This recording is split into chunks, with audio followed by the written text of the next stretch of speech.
Ibinida sa museo ni Mariano Ponce sa Baliwag, Bulacan ang simulain ng ugnayang panlabas ng Pilipinas. Ang detalye sa balitang pambansa ni Shane Frias Velasco ng Philippine Information Agency Central Luzon.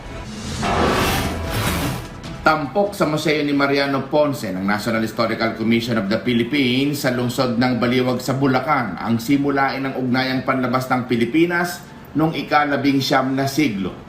Sentro nito ang pan-Asianismo na doktrina ng diplomatikong si Ponce na kanyang isinulong upang matamo ang kalayaan, kapayapaan at kaunlaran sa Asia. Since then, Mariano Ponce was designated by President Emilio Aguinaldo as the first Republic representative to Hong Kong in Japan.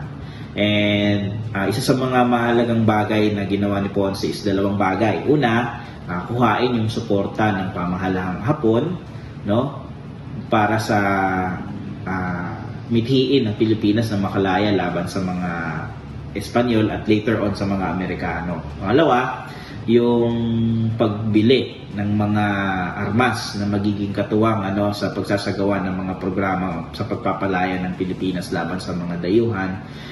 Sa diwa ng pan-Asianismo, itinaguyod ni Ponce na ang Asya ay para sa mga Asyano, kaya't mabuting yakapin ng mga Pilipino ang prinsipyong ito.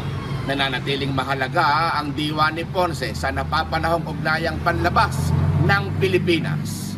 Mula sa Philippine Information Agency Gitnang Luzon, Shane Frias Velasco para sa Balita Pambansa.